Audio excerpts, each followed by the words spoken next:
Hi everyone, my name is Vanessa Vasquez. I am your Lima City tour guide and welcome to my house. In this occasion, we are going to talk about one of the mysterious chapters of the history of pre-Hispanic Peru. We're going to learn about the amazing trip of Inca Tupac Yupanqui, and we're going to follow his footsteps in the Pacific, helped by different chroniclers and historians who were able to reconstruct this adventure. So I hope you enjoy this show, this video, and if you're able to see this video on my YouTube channel, please give me a follow, give me a like if you enjoy my video. Also, you can join my live events on heygo.com. There I do different types of tours, sometimes street tours, sometimes food tours, and also lectures from home. So you can join me live if you wish, also in my events free on that website. So, well, let's start with this event and let's discover if it was possible that an Inca discovered and explored the islands of the Pacific before the Europeans. Good evening, hello, buenas noches, maybe buenos días, buenas tardes, depends on where you are in the world. For me is buenas noches. That means good evening. Thank you so much for coming to Lima tonight and for your interest in Peruvian history, Peruvian culture, Peruvian mysteries. In today's event, I'm going to talk about one of the mysterious chapters of the history of pre-Hispanic Peru. Most of the pre-Hispanic history of my country is covered with this veil of mystery that is connected also with the lack of written evidences from the past. It doesn't mean there was no writing system in the pre-Hispanic times. Actually, many specialists believe that there were different ways of recording events of the past, not necessarily with letters as the ones that are used or were used since always in the other part of the world, the old world as it is pointed out. But in this part of the world, there were other systems used to record information. I'm going to be able to dedicate a chapter to the writing in the pre-Hispanic times in Peru, but that's going to be for another event. In today's occasion, we are going to talk about an event that for a long period of time remained pretty much as a legend, and there was no chance to sort of like investigate any further about this event until modern times. So in tonight's event, we are going to talk about the exploration of Oceania, of the Pacific Islands, done by a Inca. And the Inca, who became in the history of the Incan Empire known as one of the most important, prolific conquistadors in their own way, because Incas were also conquistadors. They expanded their territories, and that was also the one who produced such expansion that reached out to territories that nowadays are part of Ecuador, Colombia, Bolivia, Argentina, and Chile, and besides also Peru. So we're going to talk about Tupac Yupanqui. So good evening, buenas noches. Hola, Eofe. Hello. Hola, Marek. Thanks for coming. Hola, amor. So thank you so much for the participants of tonight's event. Gracias. Thanks for coming again, Alfie. Thank you. So in this occasion, this is, by the way, the repetition of an event that I've done this morning. So it's going to be the same. So if you are coming for a second time, I hope you enjoy it, or maybe you catch some elements that possibly you were not able to understand in detail on the first event. So here you have a second chance to understand this story in detail. So muchas gracias, Eofi. Thank you. So, well, I think we are ready to start with this event of tonight. And we're going now to go to the slideshow. So, okay. So the title of tonight's event is Tupac Yupanqui, the Inca who explored Oceania. So most of the general understanding of, let's say, of the world about the Incas is that this society, which was discovered by the Spaniards, was only, let's say, framed in a territory that nowadays is, the South American area. But we know by some legends, by some stories that pass mouth to mouth, that the Incas were also the type of people who were explorers, who were very interested in learning about what was far away from their lands, and they use all the systems they could to reach out, to get to know more about the world. So in tonight's event, which is part of my Mysteries of Peru series, every time you see this event activated, it means we're going to be talking about a mystery or an unsolved, they say, story or legend or tradition. So we're going always to be talking about something different. Okay, so tonight's event is based in a book that is considered one of the most important books made by a historian that is also a famous writer in Peru, Jose Antonio del Busto. He, unfortunately passed away some years ago, but as a prolific writer and historian, he was able to identify different manuscripts, documents, chronicles from the period of the conquest, and also he based most of his investigations in those manuscripts, in those documents. One of the most important works he did was his book dedicated to Tupac Yupanqui, in which he also proposes two theories, two explanations about the legend that surrounds, that involves this Inca, in which he is remembered as a wonderful discoverer, and that he even went set away in the ocean, looking for islands that were sort of like mythical islands, and that he later, after about a year of being lost in the sea, for people believe that he even died, when he returned after that year, he returned with treasures, returned with slaves, returned with many more things that I'm going to be also talking about during tonight's event. And also, let me give you two recommendations in terms of YouTube videos. There are wonderful videos online about this theme. If you were not able yet to hear about this theme, it's quite of interest among historians or people connected with, let's say, the investigation of the Incas. Most of these documentaries are in Spanish, but now you can activate subtitles in most of these videos in your language.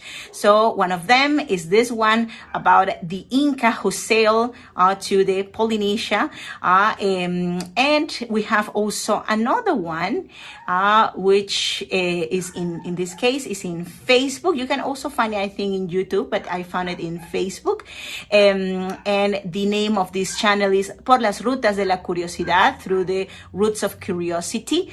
And in this video also, these two specialists in history dedicate 2 hours to explain this trip, and also in detail, of course, all the theories and the investigations done even by Mr. Del Busto, Jose Antonio Del Busto, the writer of this wonderful book that we are all basing in these videos and my lecture.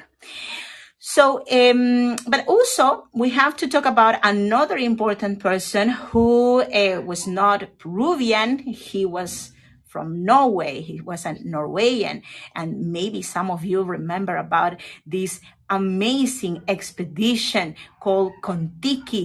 Thor Heyerdahl, a Norwegian explorer, adventurous, who also tried during his life to understand, because he dedicated most of his life to understand the navigation, the sailing of cultures between different locations in the world. He believed that the Incas populated were able to sail to the Polynesia.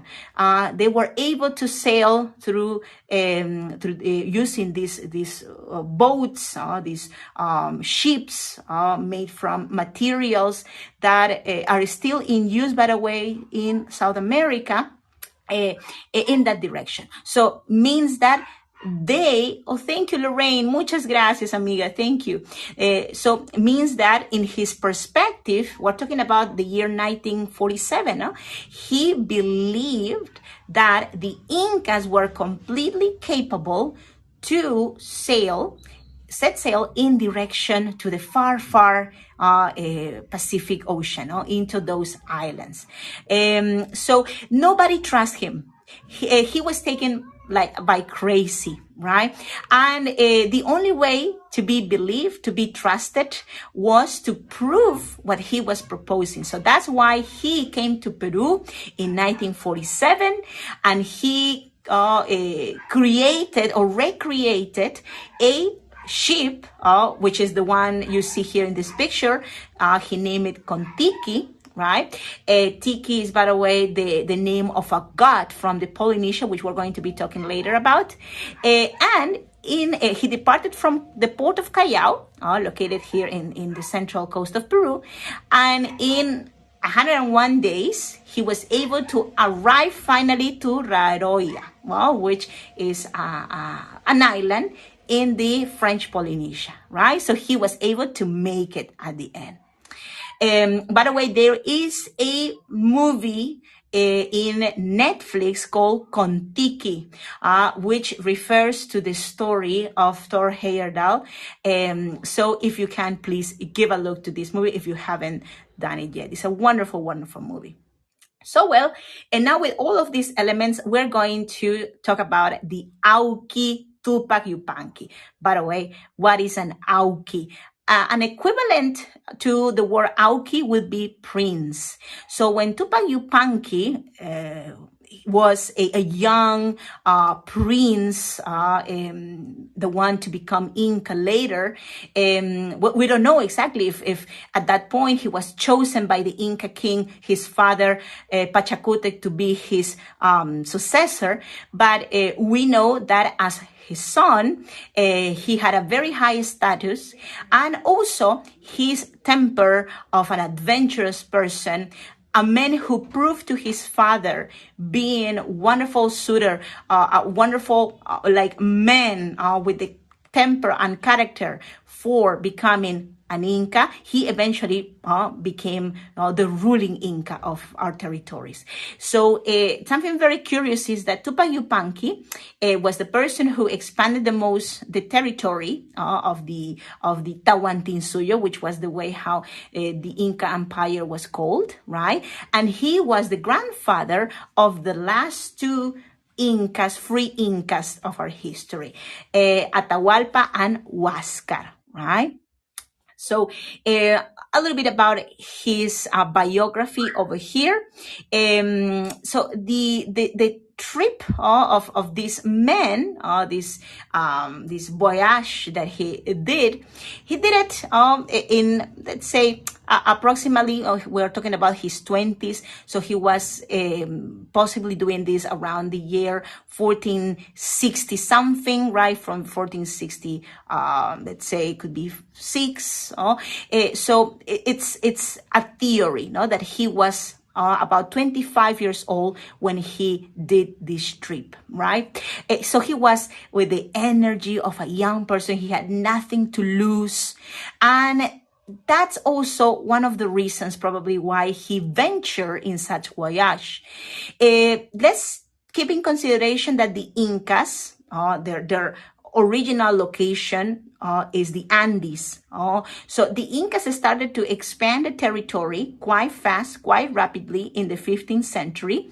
And when they reached the coast, they got information from the people of the coast of Peru, these coastal societies, and also coastal societies from Ecuador and later from the part close to Colombia, the border with Colombia, about, well, their own expertise as avid sailors, as people that all their not just their life, their culture was connected with the sea, right? We know, just to make a little parenthesis in this, that when the Spaniards came, the Spanish conquistadors penetrated into the territory that nowadays is Peru in the year 1532. So we know that even before they came to Peru, in Panama, in this location, right? They got information from the indigenous of Panama of a land in the south that was very rich. That land that was called Peru, right? Eventually, well, that's why we're called Peru, right? So, and how these indigenous from Panama knew about it. How they knew, how they were so sure, and how eventually this became a reality. It is because these societies in the coast of the Pacific, all of these societies were excellent sailors. And by the trading of products, they also were able to learn about stories of other cultures that were very, very distant away.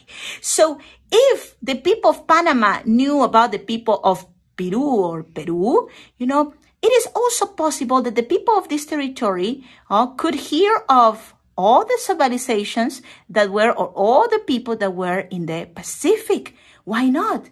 But, for a long time, all of this was a big mystery, right? It was just legend. Just to give you an idea, my friends, maybe some of you are not acquainted with my location. I am from Peru, Lima, Peru. So my country is located in South America. We have 5 continents, of course. We are part of the big American continent. And, America is sort of like isolated, right, from the rest of the world, right? We are far, far away thanks to the big oceans, Atlantic and Pacific, and our civilizations had emerged sort of like independently and completely different with our own rules, also own culture, own tradition, own religion, etc. But let me tell you something, we are not so different from the rest of the world. Humans are always the same, and we respond similarly to similar events. It's really amazing seeing this. So, but also the world is subdivided, not just divided in continents, subdivided as well in region. We have, for example, South America, America del Sur over here. We have different other regions in the world. And we're going to focus basically in South America and also in the Polynesia, which is over here. You can see, this light blue spot is the zone where we're going to be also focusing this event, right, between South America and Polynesia. What a big distance indeed. So the story that we are going to talk about today comes to us thanks to chroniclers. Who were the chroniclers? Were well-educated men from the colonial period, from the 16th century most of the times, that came to Peru as usually priests that were part of religious orders and came here to be witness of the events that were happening and also to recopilate, to reunite information about different events that were happening in that moment and also that happened in the past. Because the King of Spain needed to know about this realm. He needed to know about the history of this location. And the chronicles did a very, very important job. Unfortunately, because of this barrier of the language between the Incas and the Spaniards, lots of the information that was given to them was sort of like taken or underestimated, or were considered like, too strange, like maybe this is just a legend. So this is why many of these stories were not taken serious. So these chronicles that I'm sharing with you, Martín de Murúa, Pedro Sarmiento de Gamboa, and Miguel Cabello de Balboa, these are the three chronicles that were not together. They came in different times, all of them in the 16th century. But they all have, by coincidence, they all talk about this legend or this story of a travel that was done by Tupac Yupanqui to islands that were in the Pacific, right? Far, far, far away in the Pacific. So these chronicles were sent to Spain, and in the 20th century, they sort of like were later investigated by historians. One of the most important historians is Hernán Buse de la Guerra, in his book, The Peruvians in Oceania. So since the 1960s, we have historians that are like taking very serious these chronicles. You know already about Thor Heyerdahl that tried to prove about this connection, but between Incas and the people from Polynesia. But it was just like a crazy theory, very risky. But here we have Peruvian historians that say yes, this is indeed possible. So what is the chronicle? What is the story that these three chroniclers, let's say, express in their writings, and have helped us to perpetuate in time? So the coincidences in these chronicles are, first of all, that Tupac Yupanqui, when he was still an auki, a prince, it's almost like an equivalent of prince. It's not exactly the same, but he was an auki, not yet an Inca king. Tupac Yupanqui traveled with a big group of men, which is in most of the chronicles expressed being so many that is pretty much the equivalent to 20,000 men, which is very, very unlikely to be such big number. Later on, the historian Del Busto shrink that number to a more realistic 2,000 people that probably joined him in this adventure. So they sail in ships made of raft, of this sort of like reed material that later I'm going to explain how they were made, in direction to the Pacific, deep in the sea. And this adventure took them 1 year to be done, right? Even at some point, the people of the Incan Empire believed that the Auki was dead because he was not returning, because it took really a long time and they had no idea how long this voyage should take, right? So, well, this is the first part. Then another thing very important is that the Inca or Tupac Yupanqui, he went in direction to islands that were informed to him that existed far, far away in the ocean, and he had curiosity to find them out. So he called these islands Awachumbi and Nina Chumbi. Okay, so we have here these two islands that are part of this story, Awachumbi and Nina Chumbi. And for this story to be proven real, we have to find out which ones were those islands, right? So well, by the way, the translation of Awachumbi into English will be grayish brown. It's a grayish brown. We say pardo in Spanish, grayish brown color, and that's awa, and chumbi is belt. So grayish brown belt. That would be the translation, literal translation. And Nina Chumbi means fire belt, so a belt of fire, right? So well, also the chronicles mention that he brought a black man, the skin of horses, and a metal chair or sort of like throne with lots of gold. Okay, so he enslaved black people. Let's put this also in suspense, because I'm going to explain what happened here in this part. So why going that far away in direction to the unknown? Well, it's something, it's sort of like part of our nature. It's human nature. The Incas were, as well as the Spanish conquistadors. Tupac Yupanqui needed to discover, new places, because it was in his nature, as well as Conquistador Pizarro, as well as other conquistadors around the world. He wanted to see what other peoples haven't seen yet.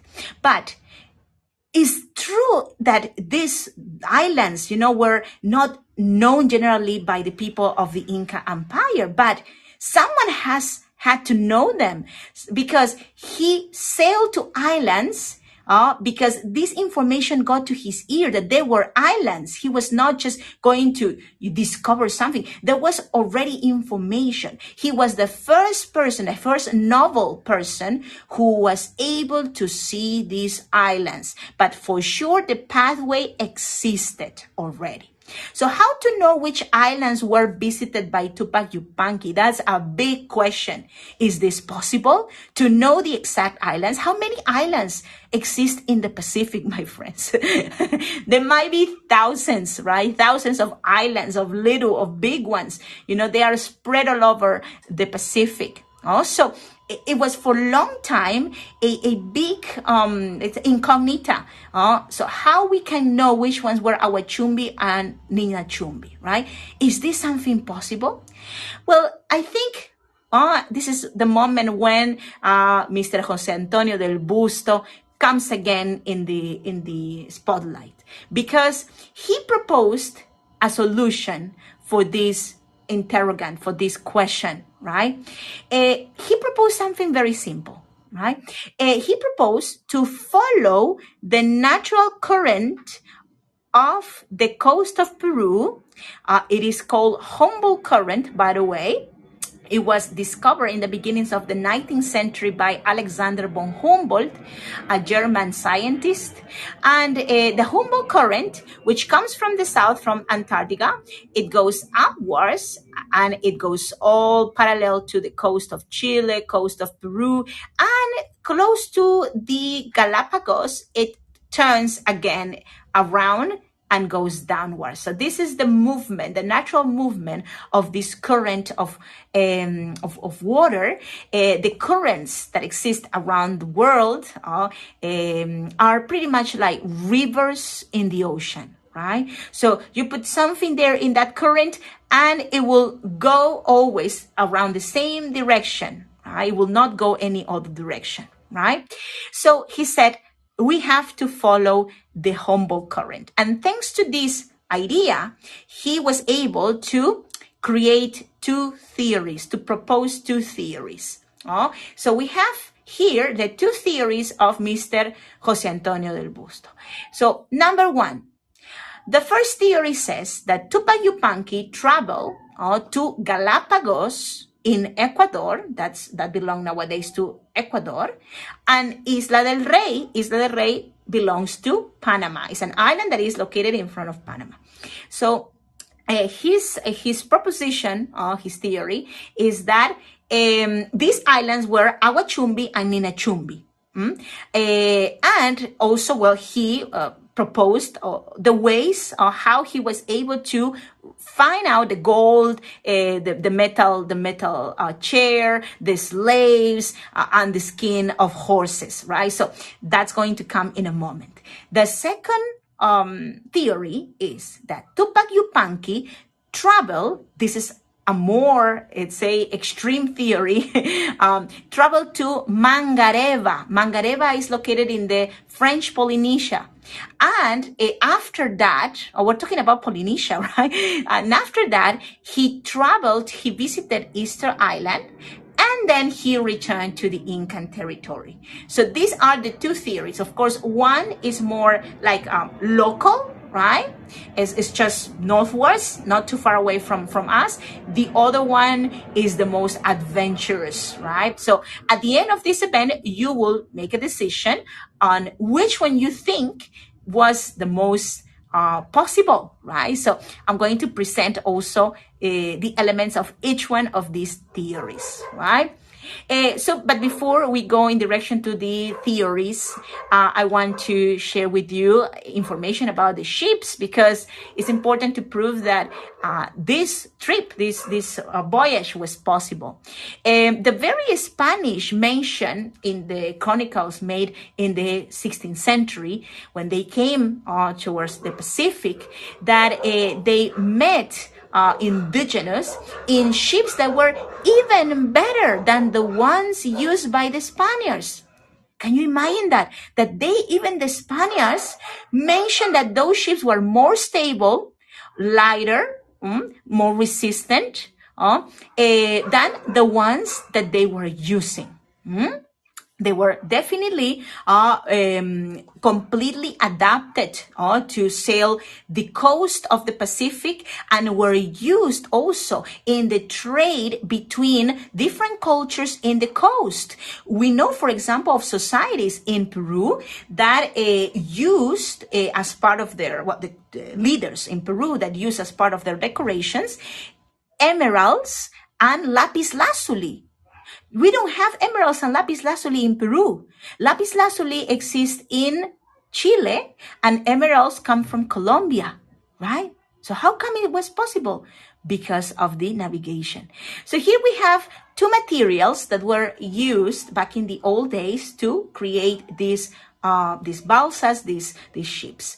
Number one is the balsa wood, which is endemic from the Equator, the Ecuador, the country of Ecuador, and also you can find it in Colombia. This wood is very, very light. It's pretty much like cork, right? And it is still also in use for different type of ships and also for other purposes. We have also another important material, which is one that has been used by our pre-Hispanic people, especially in the north of Peru, in the north coast of Peru, and also around the Titicaca Lake, in the high plateau, in the zone between Bolivia and Peru. This material is a reed, is a kind of reed. It's called totora, and the totora reed still is in use to produce beautiful sort of like boards, like surfboards, like Hawaiian surfboards that we use in Peru since even before the surfboards were invented. So these are the caballitos de totora, or the horses, the little horses of totora, which were used in different ways. Were used for fishing, were used also for ceremonies, right, for rituals in the sea, and nowadays are still active, still in use in the north of Peru, in particular in Trujillo. So this is how probably this huge group of sailors that were departing from the continent in direction to the unknown were seen in the distance. So imagine these at least 200 ships that were going in direction to the Pacific, in direction to where the sun sleep, to meet the house of Huiracocha, the god creator of the Incas, the most venerated god of the Inca pantheon. So it must have been impressive also seeing this fleet of ships. Remember that the Incas, because they were from the Andes, they were not avid sailors, but because of the expansion of the Incas, the rapid expansion of the Incas, especially at the end of the 15th century, they were able to access to the knowledge of cultures and societies that were very well known in terms of sailing, right? The first theory says that, proposed by Mr. Del Busto, is that Tupa Yupanqui set sail in direction to the Pacific and reach out Galapagos, Then after Isla del Rey, so here you have some images of where is Isla del Rey. Here's Panama. You can see Isla del Rey is this point, right? Also Galapagos, Isla del Rey. Then after return to the continent for his golden chair, 4 golden pieces, and then he returned home. Also, the theory says that in Isla del Rey, he was able to meet Black people. How come? Were Black people there? Well, there is a chronicle that Mr. Del Busto found from the colonial period that says that in this territory, in this island, the Spaniards found Black Ethiopians. So how come there were Ethiopians here before the Spaniards introduced slaves? Because this was not a group, a community introduced by the Spaniards. Well, probably because of the way how they look, they were confused by Africans. But nowadays, the speculation is that they were from Melanesia. They were a group of Melanesic descendants that somehow arrived to this island. It was not impossible. We know even that in the coast of Peru, there are potteries from the Mochica culture that show people with features. In these portraits, we see people with features that are not native from Peru, that they look like Melanesian. They look from far, far away locations. So why not to think that maybe people got lost in the sea? And well, they were taken or rescued by the locals of Peru, the locals of the coast, and were seen also so different that were maybe like enslaved in some cases or not. But this is a theory, as I was saying. So once again, here, a summatory of what I was expressing. The idea of Del Busto is that in both theories, in both cases, the departure of this voyage happened from Manta in Ecuador, right? And for him, the first island that he visited was Galapagos, which he believes was Ninachumbi. Why Ninachumbi?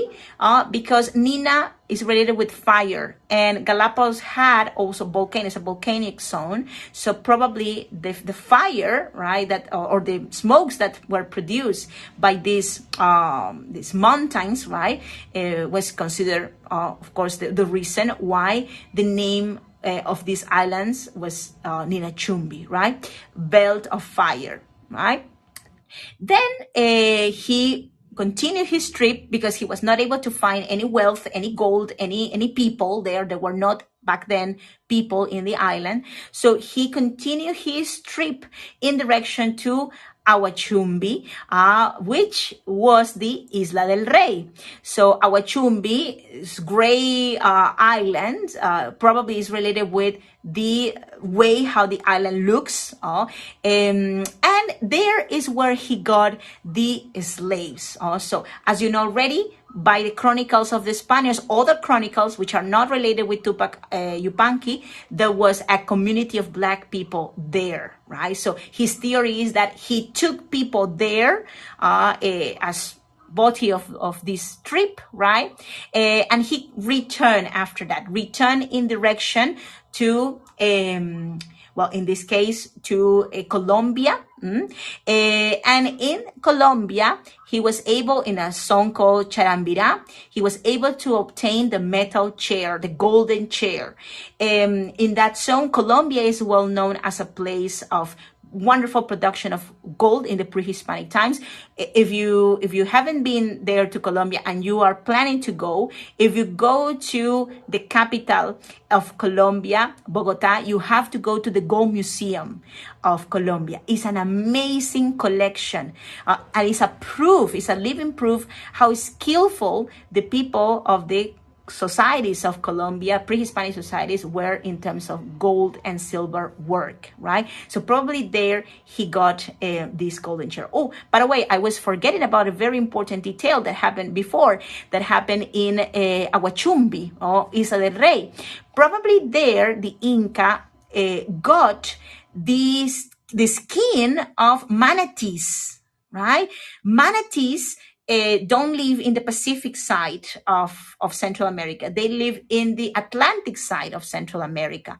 So, but these are animals that were something like never seen by a person of the Andes, such as the Inca, Tupac Yupanqui. So this is why he was amazed about this skin of these animals, and he took them as a trophy also of this trip, right?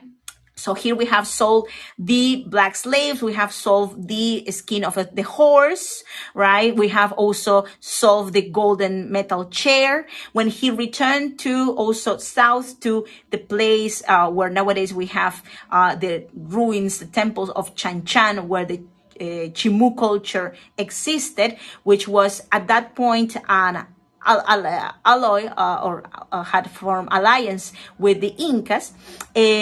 Probably he received from these also excellent metalsmiths, goldsmiths, the gold and silver that later he took home, right? So the total trip that he have done here in this first theory, right, was 4,600 kilometers. That's the total, right? So keep this in mind. Later, we're going to also discuss which one you think was the most, let's say, realistic theory, right, from the two I'm presenting. Second theory is the voyage, the trip to Mangareva and Rapa Nui, right? So what is Mangareva? Where is Rapa Nui? In a moment, I will let you know. But look the big distance in comparison to the one we've done like in the first theory. The first theory just took us in this section. Look at this other one. Wow. We can see the curvature of the earth. And of course, this was a much longer trip. And of course, from just seeing it, it looks not realistic.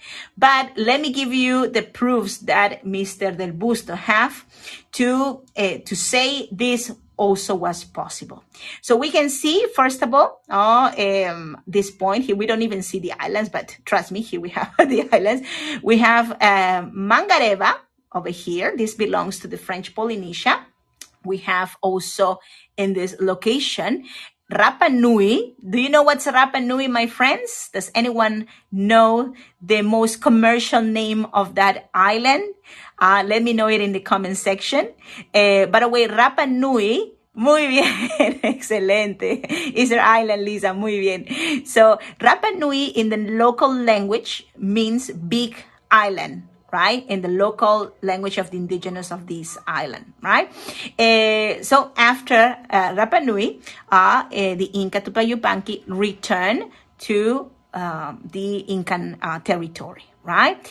So another map over here, a little bit more clear. And also, well, Thor Heyerdahl, he tried at some point to prove this same connection, not exactly the same story of Tupa, but it's amazing how the similarities will start emerging in a moment between, you know, the stories of the communities that the indigenous of the French Polynesia in this area, and also the story that I'm telling you in this moment, right? So, well, the second theory, let me explain now the second theory, is that first of all, Tupac Yupanqui, once again, sailed from Manta, same location like the first theory, in Ecuador, but this time much farther away from this territory. So he reached out the Marquesas Islands first, which were not part of the account of the chroniclers, the Spanish chroniclers, probably because there were very small islands with not really much in them. But there's something very curious. There is an island called Nuku'iva, where there is a story that is really mind-blowing. It is a story of a sort of like a king that came from where the sun raises. Gracias, amiga, thank you. Where the sun raises, right? And like from there, this king came, and the name of the king is Tupa. This is the story of King Tupa. So do you see the similarity between the name Tupac, Yupanqui, right?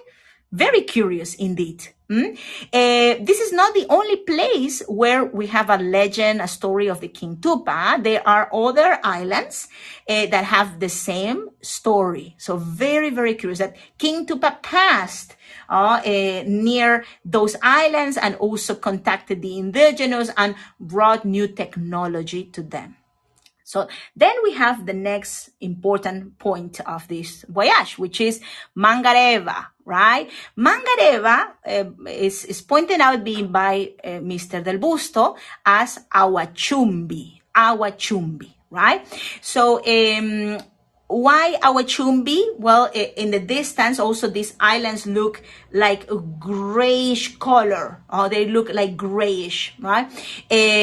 So probably that's the reason. Of course, most islands look like grayish, but this is, the proposal. This is the idea, that he has a grayish, brownish color. So then another thing is that we continue seeing the legend of King Tupa here, that came from the far away, right? From where the sun rises, right? Then we have also another interesting element that unfortunately we cannot see anymore in Mangareva, right? Because it was destroyed in the 19th century. There used to be a marae there. What is a marae? The maraes are like stone altars. So the indigenous of that land said that this King Tupa built a marae to worship the gods, right? To worship the sun, right? And this altar, unfortunately, we cannot find it anymore because it was destroyed to build a church on top, right? There's even a dance called the Dance of King Tupa. Unfortunately, I was not able to find in YouTube the dance. I put King Tupa in English, in Spanish. I don't know the native language, but I was not able to find the dance. But Mr. Antonio del Busto, he even traveled there and he recopilated this information. So we completely trust in the word of our historian and the existence of this dance, right? So then after he traveled to Yupanqui to Rapa Nui, which is of course Easter Island.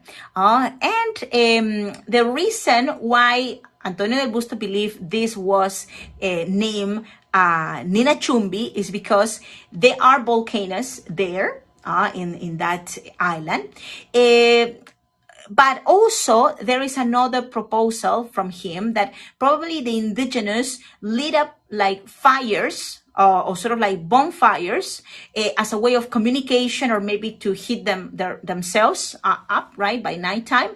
So probably the Inca saw these smokes, and that's why he believed this was a good name, a suitable name for this island. So after this visit that he did to this island, to Nina Chumbi, and he also created an altar for the gods, the main god of the Incas there. There's also a tradition that says that he left people in the island also, but most of the followers of the Inca continue with him, returning to the mainland, returning to the continent, in direction to the Inca Empire. When he reached again the continent, he ended up, let's say, stopping in a zone that had sea lions. This is the proposal of our historian. He said that this skin of horses was in fact the skin of sea lions, right? Now we are matching also with the elements that we have in the story, right? Then after he went northwards to Chan Chan, once again we have Chan Chan, the Chimu culture there, very important society of Peru, great goldsmiths, silversmiths, and there is where he got the chair of gold, right? So we have here all the elements, this chair of gold, and also the gold and silver that he took as trophy. So what is the distance in total? 17,000 kilometers, right? Huge. But don't make your decision yet, because I have a little bit more to show you. So what about the traditions of Polynesia versus the traditions of the Incas? Just to find out some similarities, I would like to show you this also. It's a very curious thing. So the main god of Polynesia, one of the main gods, also they have several as well as the Incas had, but one of the main gods is Tiki. Tiki is usually represented as a deity with big head, as you can see here, and a small body. It's very, very typical of this god, and is related with the strength and the force, the energy, right? What is very curious is that the main god of the Incas is called Huiracocha, right? There's something even more curious. Do you know the full name of the god? Well, most likely you know. I was not able to know the name of the full name of the god until I became a tour guide. So let me tell you the full name of the god, which is here. Okay, so the name of the god is Apu Contixi Huiracocha Pachayachachi Pachacamac, which means Great Lord, eternal, let's say, light, say source of life, knowledge, and maker of the world. So that is the meaning of this long name. Focus in this, Tixi. This is one of his names, right? One of his names is Tixi, which sounds to me very similar to Tiki. That's a mouthful. Yes, yes, this was quite a god, right? He had all the powers. So look at the similarity, no, of these two names. Very, very curious, right, my friends? So also another element supporting this second theory of Del Busto is that in Mangareva, we have a strait called Te Aba Nui o Tupa, which means the pathway, the strait of King Tupa, right? So the story says that through that pathway, King Tupa got into this territory, visited Mangareva, met the people of Mangareva, and shared with them new technologies, new traditions, etc. So you look at the say elements that, as a coincidence, no, have this connection with this King Tupa, right? A little bit of the information about Mangareva, if you were not able to hear about the French Polynesia before. It's such a beautiful destination, by the way, not very touristic, but I think it should be in the radar. If you ever go, please ask about the dance of King Tupa and send me a video about it, because it means a lot to me. So, and now we go to the other, gracias, Eofi, to the other island. So we continue with this backup information to finally understand why Mr. Del Busto believed the Inca Tupa Yupanqui was here in this zone, right? So we have a curious story. There's a curious detail. There is no Tupa king, legend of King Tupa here. There is the legend in the other islands, but not in this place. Why? Why in here? No. Instead of the legend of King Tupa, that is common in the other islands, we have another legend, which is the legend of the long-eared defeated by the short-eared. What is this? And maybe it doesn't make any sense in this moment, but I promise I will make it be very very well understood. So first of all, some similarities in terms of, let's say, the traditions of the Incas and the names the indigenous use, or the names of the gods indigenous had there. For example, this island, which is known as Rapa Nui, it used to be called also in a different way. It used to be called Mahuna Terra over here. Mahuna Terra. That means child of the island of the child of the sun, right? Also, another name given, Tepito o Tehenua, this one here, which means navel of the world, navel of the world. So the name navel of the world is the name given to Cusco. What a coincidence, right? And also, child of the sun is the way how the Incas were called, the Inca king, the child of the sun, right? Of course, this could be just coincidence, my friends, but it's a curiosity that I couldn't stop sharing with you. Of course, like for having these coincidences, even for having similar names, for having similar language, for having these stories of gods, how long someone has to stay in an island for creating this impact?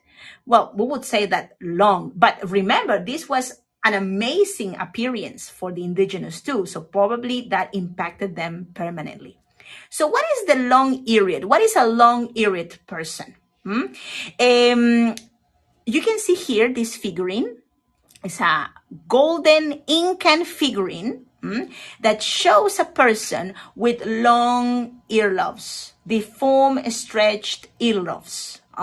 This is the way how the earlobes look like in reality if someone has the earlobes deformed like this. In the Inca times, to have deformed earlobes was a sign of a status.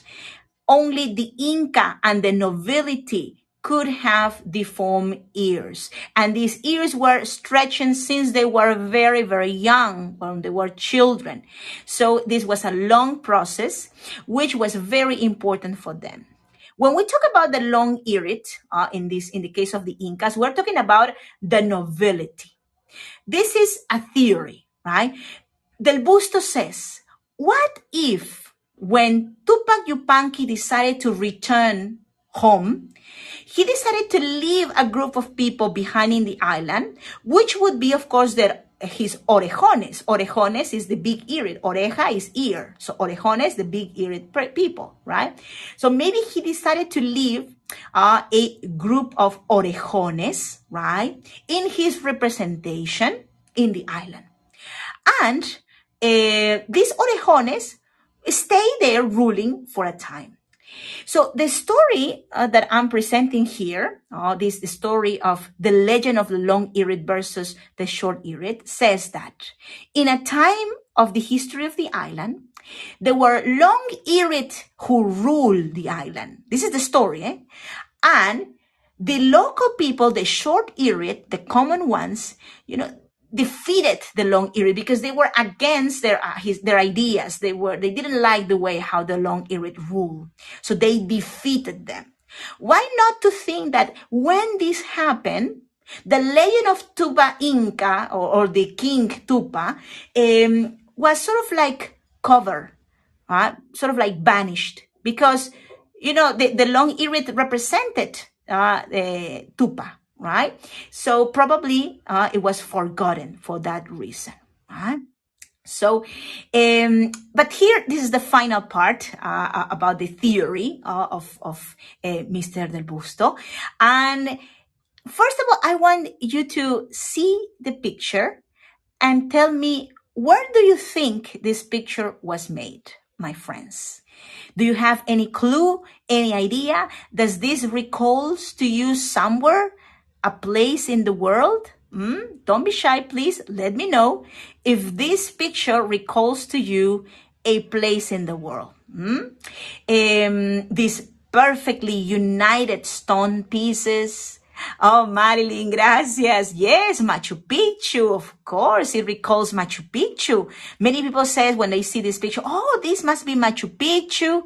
It looks like blue sky. Yeah, it matches with the nice weather of that part of the country in some parts of the year. Also, some people say, oh, this looks like Cusco, right? Yes, of course. Of course, Marilyn. Definitely an Inca construction, says Lorraine. Of course. Yes, to me, yes. I am Peruvian. And the first moment I see Inca walls, immediately I recognize them. Let's see another picture. This is another angle from the same place. Oh, does it still recalls to you Cusco or Inca construction, my friends? I think so, right? I think yes. Look at the perfect unions of these stones. This element over here is fascinating, right? Yes, Lisa. Well, would you like to know where this wall exists, where it is located? I will tell you right now. So this is another angle of the wall. But here we have an element that is very strange to Peruvian culture. To be honest, my friends, we don't have nothing like that in Peru. This element probably is giving you now an idea of where the wall is located. Huh? Have you seen this before, my friends? Does anyone was able to travel to Easter Island before or seen pictures of Easter Island? Muy bien, Lisa. Yes, exactly. We have here, yes, Norma. This is a moai. What is a moai doing next to an Inca wall? Well, my friends, well, this is not an Inca wall, or at least the conventional traditional theories don't say it is an Inca wall because it's located in Easter Island, right? It is next to a moai. The name of the wall is Binapu. You can find it in internet. And when we put the stone of the 12 angles located in Cusco City next to Binapu in Easter Island, we see no difference at all. It's the same technique, it's the same hand that has made these walls, right? So how is this possible? There are some interesting things that we have to talk about related with the wall of Binapu. Is the only case of such wonderful fine stone work in not just Easter Island, in the whole Polynesia, that is this perfect, this polish, this advanced in terms of decoration and use of stone. So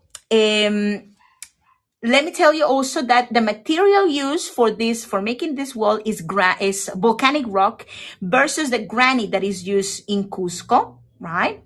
And that is, of course, because that's the stone that is there in the island.